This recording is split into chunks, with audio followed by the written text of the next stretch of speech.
Welcome back. I hope you all had a restful vacation and a different Durga Puja this year. In my last video, I discussed one of the major issues parents face, that is the communication gap with their teenage children.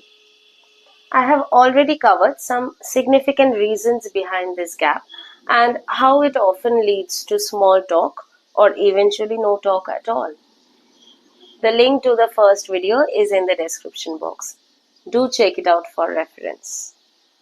In this video, I will be discussing the possible consequences of the communication gap between parents and their children, and some simple yet effective strategies to foster healthy communication and therefore a healthier relationship with their kids.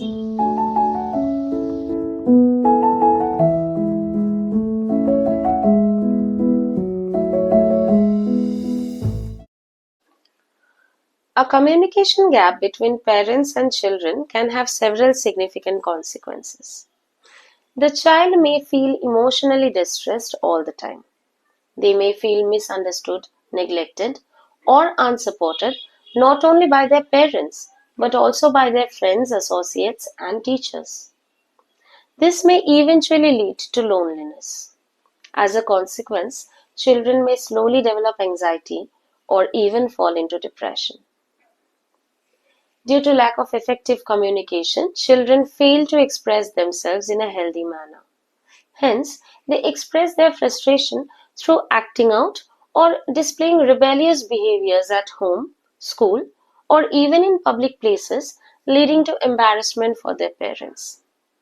Additionally, these children are often unfairly judged as troublemakers or notorious based solely on their behavior. As children learn the primary communication skills from their parents, a communication gap with them can hinder their ability to interact effectively with others. As a result, their social skills get hampered, and they eventually withdraw from social situations, leading to social anxiety, poor public speaking skills, performance anxiety, and adjustment issues. If they don't feel heard or valued by their parents, they may develop low self-esteem and lack confidence in their abilities.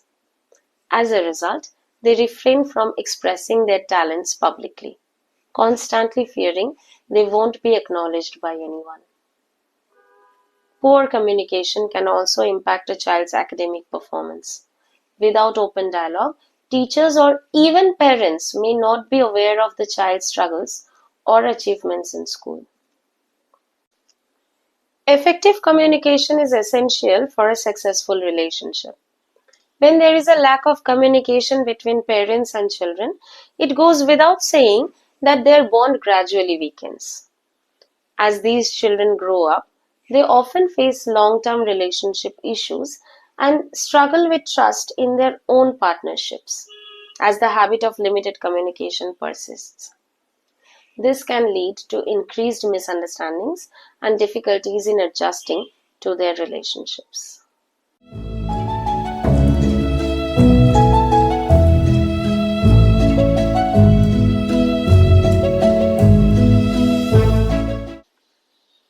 Children are meant to be treated gently. It is wrongly believed that you should always be very strict with your child to discipline them. Harsh punishment and dominating behavior can significantly impact a child's emotional development and communication skills. Instead, healthy communication with the child from the very beginning helps them verbalize their emotional needs.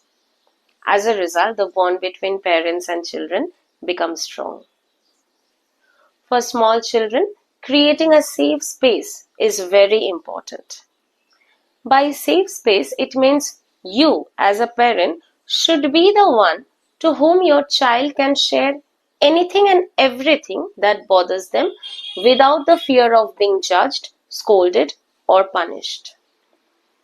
Asking open-ended questions and uninterrupted listening are two important keys to help your child stay communicative.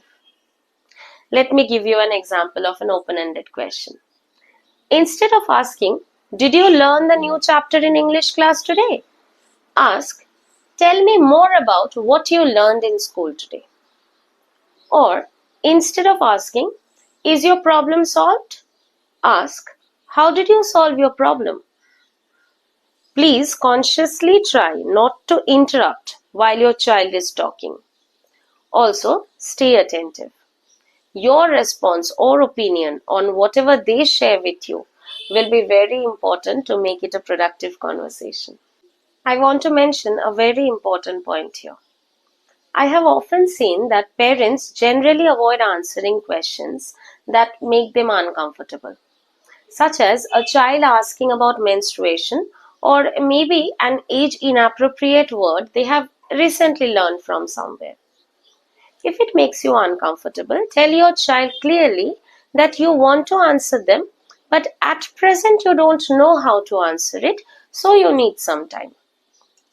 Please keep in mind that refusing to answer their queries is never a solution. Rather, it will encourage them to find the answer through other unhealthy means, which is definitely not desirable.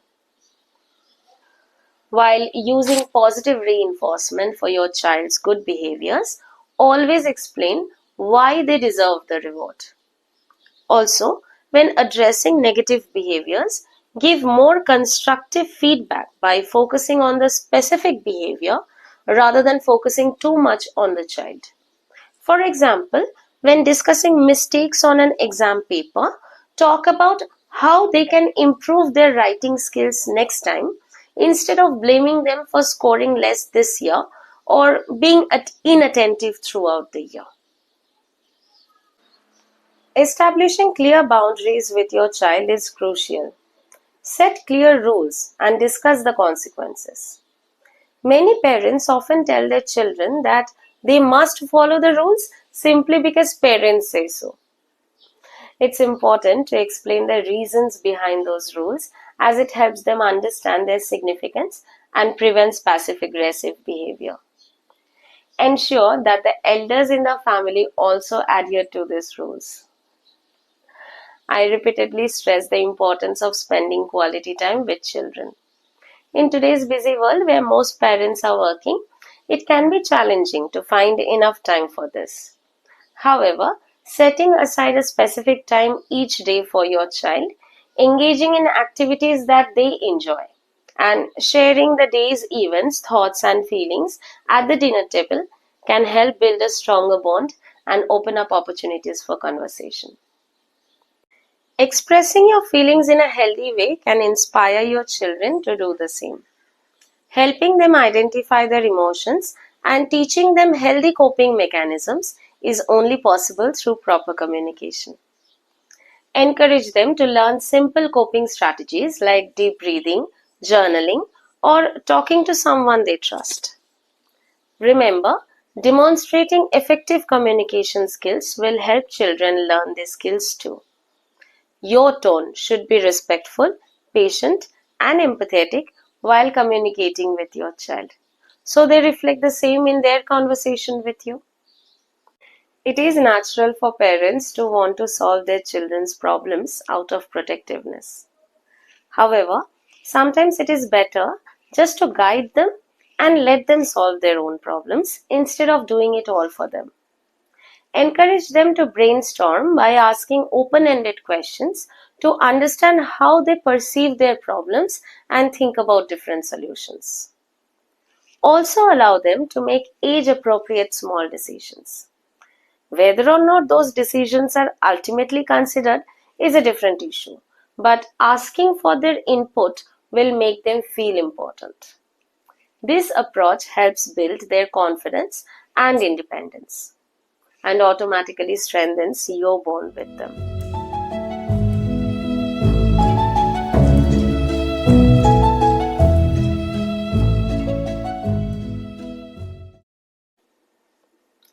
Implementing these strategies will help parents foster a more open, respectful, and supportive relationship with their children, which will ultimately lead to better communication and emotional well being. Please seek professional help when needed. Professional guidance can be invaluable for both parents and children in navigating complex emotional issues. I hope you found this helpful.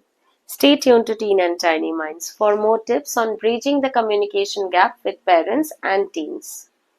In the meantime, take good care of yourselves so you can take care of your children well. Please don't forget to like, share, and subscribe my channel.